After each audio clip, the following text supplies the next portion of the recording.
नमस्कार। हम labour legislations में वो लेबर लॉज जो इंडस्ट्रियल रिलेशन से रिलेटेड है, पहले ये 3-4 एक्ट्स पढ़ेंगे। लास्ट लेक्चर में हमने देखा है कि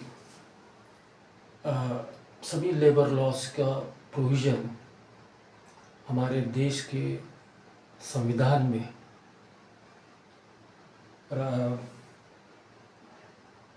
राज्य के नीति निर्देश सिद्धांत के आधार पर बने हुए हैं और इसका प्रावधान हमारे संविधान में सोशल जस्टिस या सामाजिक न्याय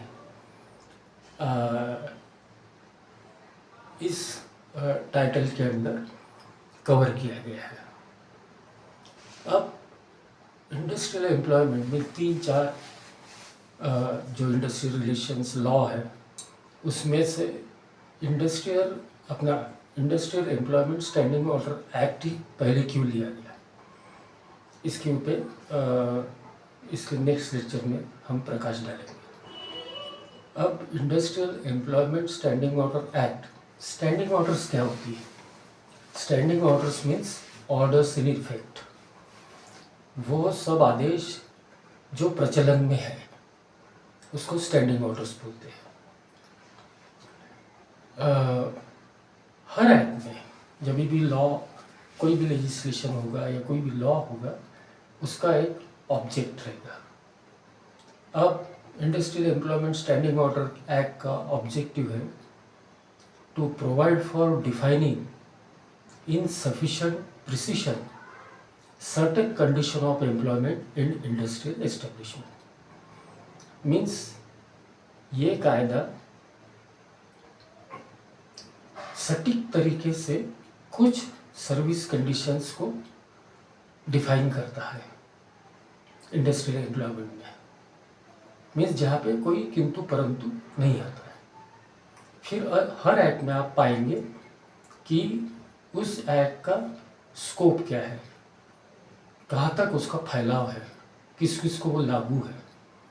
means the short title extent and application of the act.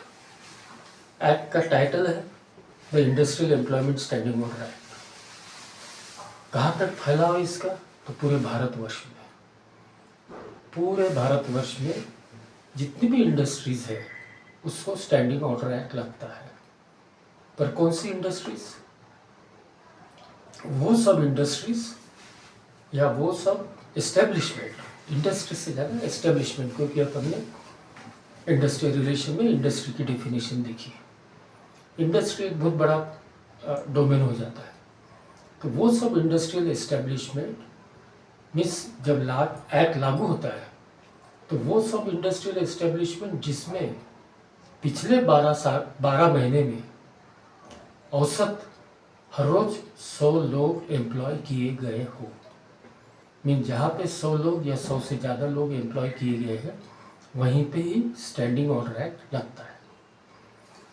अब इसमें और एक प्रावधान है जो बाकी एक्ट्स में नहीं मिलेगा, पर इसमें दिया हुआ है इंटरप्रिटेशन, कि ऐसा बोला है एक्ट में कि जहाँ तक कुछ प्रोविजंस बहुत ही प्रतिकूल परिस्थिति के है, यदि ये जो संदर्भ दिया गया इसमें, तो वहीं पर इंटरप्रिटेशन को ज़्यादा महत्व दिया जाएगा। अब इंटरप्रिटेशन में उन्होंने लिया है कि इंटरप्रिटेशन में एक है अमेंडमेंट। अमेंडमेंट में सुधार। अमेंडमेंट दोनों प्रकार की स्टैंडिंग ऑर्डर में हो सकता है, सर्टिफाइड स्टैंडिंग ऑर्डर और model standing order. Model standing order में जब अमेंडमेंट ली जाती है तो अमेंडमेंट का अर्थ बोलते हैं कि सेक्शन 3 में जो प्रावधान किया गया है उसमें आप किसी प्रकार की स्टैंडिंग ऑर्डर्स को ऑल्टर कर सकते हो, अमेंड कर सकते। अमेंड मीन्स वेरिएशन ला सकते हो, कुछ प्रपोज कर सकते हो कि ये जो ऑटोस बोलो या ये जो प्रावधान दिया गया है इसको इस तरीके से चेंज किया जाए। ठीक है, अब हम आगे बढ़ते हैं।